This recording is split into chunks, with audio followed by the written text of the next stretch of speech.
ஒரு குட்டி கதை சொல்லிட்டா, நம்ம வண்டியோட மின்கலன் சரியில்லாததுனால அதை மின்னோட்டம் பண்றது கடையில கொடுத்தோம்ல, அதுக்கு மறுநாள் தான் வர சொன்னாங்க. அதனால மீண்டும் அதே தம்பி நம்மள பிராம்டன் வரைக்கும் வந்து கூட்டு போனா போல. தம்பி, இம்புட்டு நல்லவனா இருந்தா நீ சம்பாதிக்கிற காசெல்லாம் கல்லனையே கரிச்சிடும், அதாவது பெட்ரோலுக்கே செலவாயிடும். தம்பி ஏற்கனவே மின்கலனை வாங்கி வண்டியில பொறுத்துட்டதுனால அவரோட நிலத்தடி நிறுத்தத்துக்கு நேராவே போனோம். இந்த கேண்டால அந்த நிலத்தடி நிறுத்தங்கள் எவ்வளவு பெருசா இருக்கும் தெரியுமா?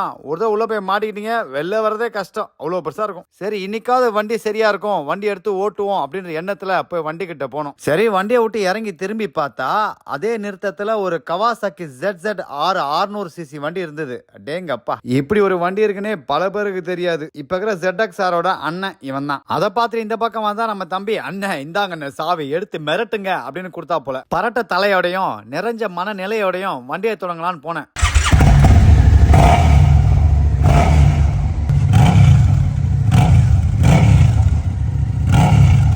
சில பேர் இந்த சத்தத்தை அனாவசியம் என்பார், சில பேர் இந்த மாதிரி வண்டிகளை தடை செய்ய வேண்டும் என்பார். ஆனால் நான் என்ன சொல்ல தெரியுமா?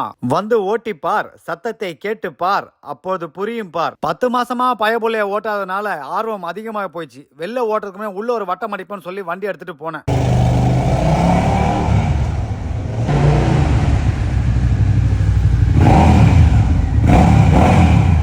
இந்த வண்டியில இருந்து வர சத்தமும் சரி, என் முகத்துல இருந்து வர புன்னகையும் சரி, ரெண்டு எதுவும் குறிக்குது தெரியுமா? ரொம்ப நாள் கழிச்சு 2 இணைப்பெரியா நண்பர்கள் சந்திச்ச ஒரு தருணத்தை குறிக்குது அப்படின்னு எனக்கு தோணுது. உங்களுக்கு என்ன தோணுது? சரி வாங்கப்பா, ஒரு வழியா வண்டியை வெளில எடுத்து ஓட்டுவோம் அப்படின்னு சொல்லி நான் கவச குண்டலத்தெல்லாம் எடுத்து மாட்டிக்கிட்டேன். எனக்கு இன்னும் அந்த ஆர்வம் அடவங்களை, எப்படா வெளில போவோம் அப்படின்னு காத்துன்னு இருந்தேன். இது வரைக்கும் நம்ம வண்டியை பாதுகாப்பா பார்த்துட்டு இருந்த நம்ம தம்பிக்கு ஒரு நன்றியை சொல்லிட்டு அங்க இருந்து வண்டி எடுத்துட்டு கிளம்புனேன். மெட்டா கண்ணாடியை மாட்டிக்கிட்டு முகம் நிறைய மகிழ்ச்சியை ஏத்திக்கிட்டு அந்த நிலத்தடி நிறுத்தத்துல இருந்து வெளியே போனேன். மண்ணுக்குள்ள புதஞ்சிருந்த தங்கம் விண்ண பார்த்து விருன்னு போன மாதிரி ஒரு உணர்வு. விண்ண பார்த்து பறந்த பறவையோட சிறக லேசா வெட்டி விட்ட மாதிரி இருந்தது இந்த வாகன நெரிசல். குறிப்பா அந்த 401 நெடுஞ்சாலையில நீங்க பாக்கணுமே, நெடுஞ்சாலையில வாகன நெரிசல் நீங்க பார்க்கலாம். ஆனா வாகன நெரிசல்லையே நெடுஞ்சாலை நீங்க பார்க்க முடியுமா?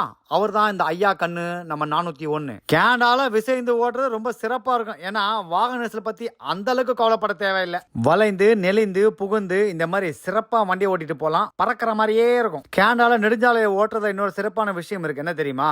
வண்டியை ஓட்டும் போது திரும்பியே பார்க்காம வண்டியை திருப்புற அனாவசியமான அண்ணன், ஆளையே பார்க்காம சாலையே கடக்கிற அமைதியான அக்கா, மந்திரி சுட்ட மாடு, அவுத்து விட்ட ஆடு, இந்த மாதிரி எந்த விஷயம் குறுக்கால போகாதுப்பா. இங்க குறுக்கால வர ஆட்கள் யாரு தெரியுமா? வண்டியை ஓட்டும் போது திறமையா திறன் பேசிய பார்த்துட்டு ஓட்டிட்டு இருக்கிற இந்த மங்குனி மகிழ்வுக்காரர்கள் தான். ஆனா எந்த ஆபத்துமே நம்மள சீண்டு அது தெரியுமில்ல.